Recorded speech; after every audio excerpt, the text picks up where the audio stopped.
manually. Now, let's just jump out of here quickly. Come back over here.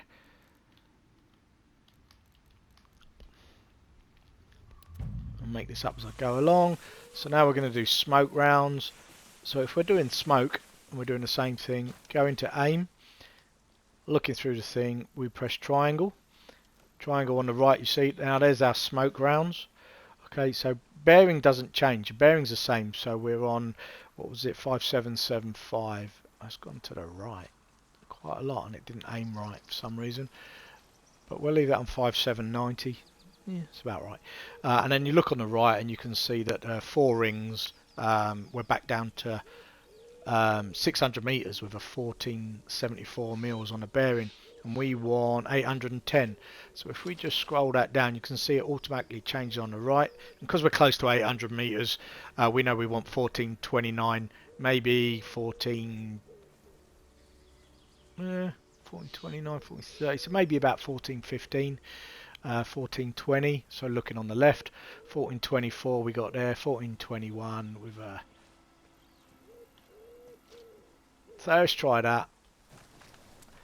This is our smoke round. So the distances change in rounds that you have, and this is actually quite like real life.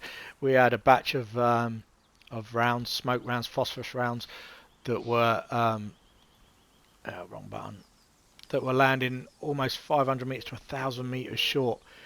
And we were supposed to be shooting over people's heads at the time, so luckily we did some test firing before we actually did that, and it meant we moved our mortar line from being behind where our troops were doing practice attacks. I think it was either in Kenya or in Portugal, can't remember which one it was in, and we shot from 90 degrees from the side rather than from over the top of the blokes' heads. Right, so once we've done that, we can fire these rounds.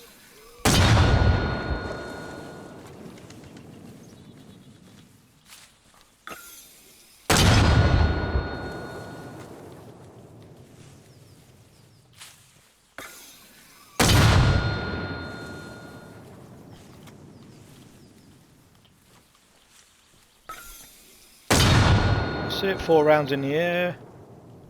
Jump back in the game, master. See where these rounds land. There's our smoke rounds. Here they come. Boom.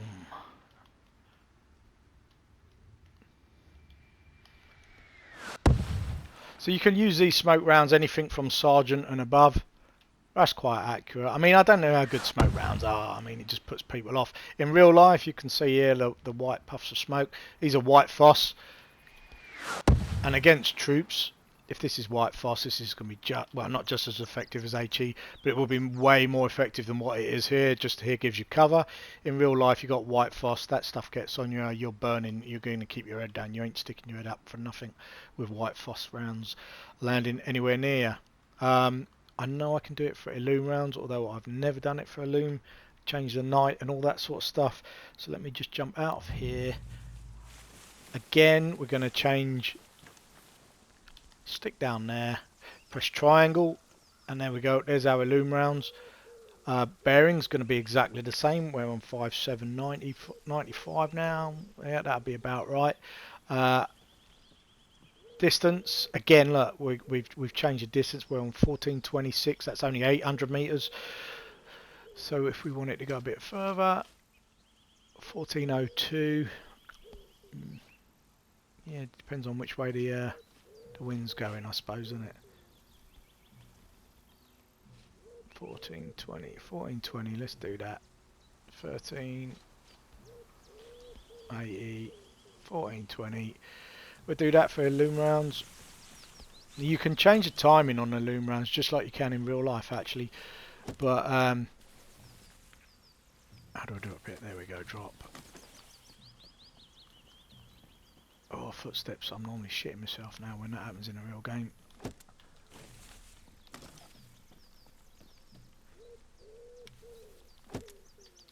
Man, my old brain takes so long to fucking press buttons now. Remembering which one it is. So if you want to change the fuse settings, pick up your round, and if you press your triangle button and hold it, you can see it looks. You can change the rings. your number of rings, and then if you press up on your D-pad, you can change your fuse time.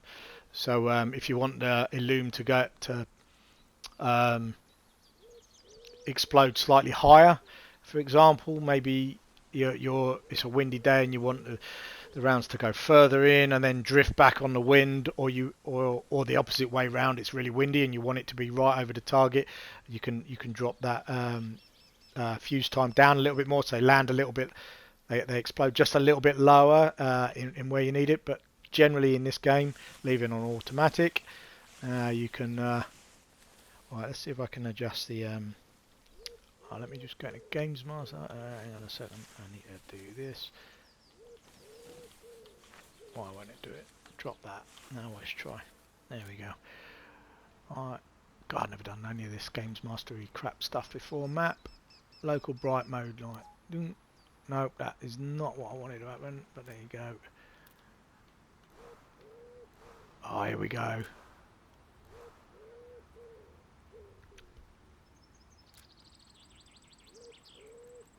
How do I change times? No, none of that stuff.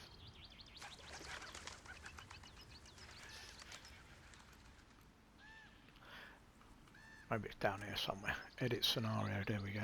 Maybe that's what it is.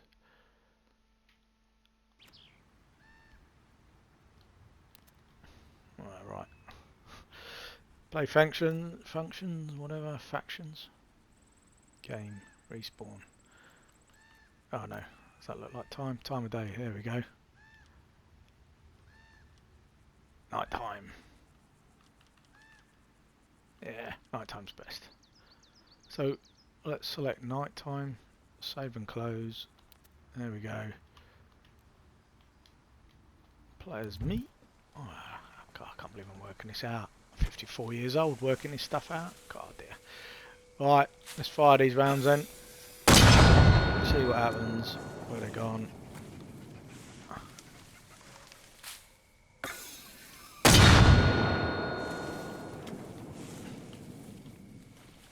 Oh, it was much quicker back in the day. Oh, I fire these things faster than this. So, let's have a quick look. Jump into Games Master. Let's see what these rounds look like up here. Hopefully they're coming in here somewhere. Ooh, there they go. I fucking love this game, man. How cool is that?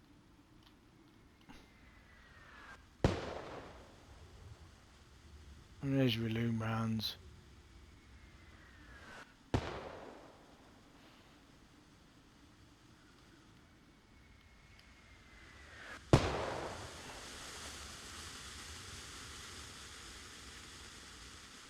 Again, just drifting straight down.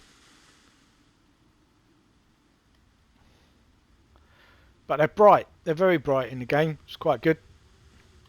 Be good for night attacks and stuff like that. Although you're lighting up the whole area. If you've got an ambush set up ready to go in the woods there, and then that drops in, it's going to be really good. But remember, it's going to light you up just as much as it lights the enemy up. And that's it. That's my quick intro into doing mortars manually. Just remember your bearings, your distance, and you should be good to go. That's an easy one. There's a lot distance, like military levies a longer way away. I might do another video on that one, but I think this one's been long enough as it is. Right guys, hope that helps someone. Boom boom boom, mortars, love it.